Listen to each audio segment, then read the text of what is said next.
মুখ্যমন্ত্ৰী ডক্টৰ হিমন্ত বিশ্ব শৰ্মাই নিযুক্তিপত্ৰ বিতৰণ অনুষ্ঠানত আজি ভাষণ প্ৰসংগত কেইবাটাও মন্তব্য কৰে। বিয়া কেতিয়া পাতিব লাগে, সন্তান কেতিয়া জন্ম দিব লাগে, এই সন্দৰ্ভত মুখ্যমন্ত্ৰীগৰাকীয়ে মন্তব্য কৰে আৰু সেই নিযুক্তিপ্ৰাপ্ত সকলক উদ্দেশ্যি মুখ্যমন্ত্ৰীগৰাকীয়ে ভাষণ প্ৰসংগত আন কেইবাটাও কথা কয়।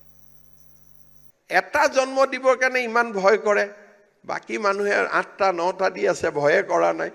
গতিকে দুটা কাম হ'ব লাগে, আমাৰ 2টা 3টালৈকে যাব লাগে আৰু যাৰ 8টা 9টা আছে সি 2টা 3টালৈকে নামিব লাগে। এই দুইটা কাম হলেহে আমাৰ বেলেন্স থাকিব, ভাৰসাম্য থাকিব। যাৰ যাৰ বিয়া হোৱা নাই আজি চাকৰিৰ পিছত তুৰন্ত উইদিন 1 ইয়াৰ বিয়া পাতিব লাগে, ঠিক আছে? 1 বছৰতকৈ দেৰি কৰিব নালাগে। আমাৰ অসমীয়া ল'ৰা ছোৱালীবিলাকে বিয়া পাতোতে 30 বছৰ লগাই দিয়ে। ল'ৰা ছোৱালী ডাঙৰে নহয় চাকৰি ৰিটায়াৰমেণ্ট হোৱালৈকে। মই ঠিক কথা কৈছো নে না? যদি 30 বছৰত বিয়া পাতো, ৰিটায়াৰমেণ্ট হ'ব 60 চনত, ল'ৰা ছোৱালী ডাঙৰে নহয়, ল'ৰা ছোৱালী 30 বছৰে হৈ থাকিব বা 28 বছৰ হৈ থাকিব। 28 বছৰীয়া ল'ৰা এজনক ৰিটায়াৰমেণ্টৰ সময়ত মোৰ ডাঙৰ ল'ৰাটোৰ বয়স হ'ব 28 বছৰ। আগতে ৰিটায়াৰমেণ্টৰ সময়তে আমাৰ দেউতাহঁতে বা আমাৰ বাকী সকলে নাতি দেখাই পাইছিলে।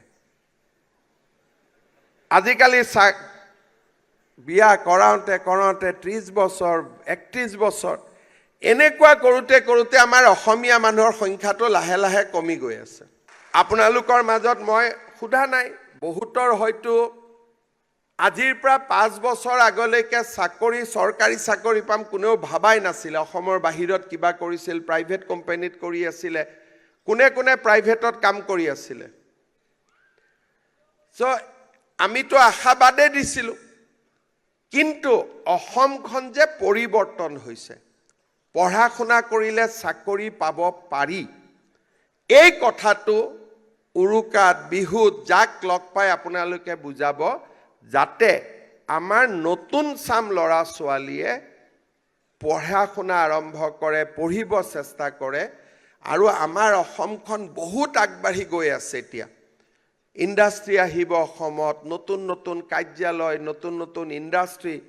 আমি অসমখনক এটা সুন্দৰ পৰ্যায়লৈ লৈ যাবলৈ চেষ্টা কৰি আছো, যাতে আমাৰ অসমৰ যুৱক যুৱতীসকলে অসমতে থাকি আমি কামো কৰিব পাৰোঁ, অসমৰ উন্নতিত আমি বৰঙণিও যোগাব পাৰোঁ।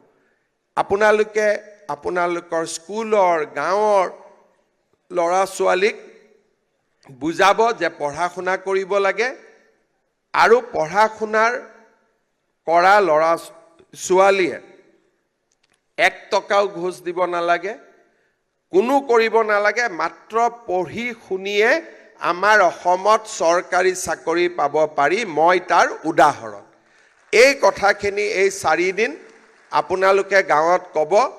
পুহ মাহটো মই ক'ব লাগে কাৰণে ক'লো, কিন্তু মোৰ উদ্দেশ্য হ'ল 4-5 দিন, কাৰণ এবাৰ যেতিয়া ডিপাৰ্টমেণ্টত সোমাই যাব তাৰ পিছত কিবা এটা কৰিব দিগদাৰ, কাৰণ কাৰ্যালয়ত গ'লে আমাৰ ব্যক্তিত্বটোৱে সলনি হৈ যায়। আজি যেনেকৈ আমি ফূৰ্তি ফাৰ্তা কৰি আছোঁ, 16 তাৰিখে মোক দেখা পালে আপোনালোকে এনেকৈ কথা পাতিব নোৱাৰিব। ব্যক্তিত্বটো সলনি হৈ যায়, চৰকাৰৰ দায়িত্ব আহি পায়। যেনেকৈ পুলিচত ইউনিফৰ্ম পিন্ধা মানুহজন বেলেগ, ইউনিফৰ্ম নিপিন্ধা মানুহজন বেলেগ। কিন্তু এইকেইটা দিন আপোনালোকৰ হাতত আছে, আৰু আমি আমাৰ ল'ৰা ছোৱালীক বুজাম যে পঢ়িব লাগে, পঢ়ি শুনিলে আমাৰ অসমত চৰকাৰী চাকৰি পাব পাৰে। 2টা সৰু সৰু উদাহৰণ। কাবাৰ পৰিয়ালত যদি অৰুণোদয় আছে, আপোনালোকে অৰুণোদয়টো এৰি দিব, কাৰণ চৰকাৰী চাকৰিয়ালৰ কাৰণে অৰুণোদয়টো আমি ল'ব নালাগে, আমাতকৈ দুখীয়াজনে পাওঁ।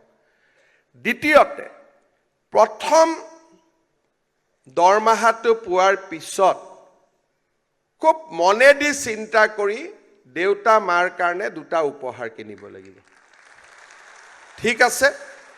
কি কিনিব লাগে মই নকওঁ, দেউতা মাৰ কাৰণে একেবাৰে মনেদি চিন্তা কৰি কিবা এটা কিনিব লাগে।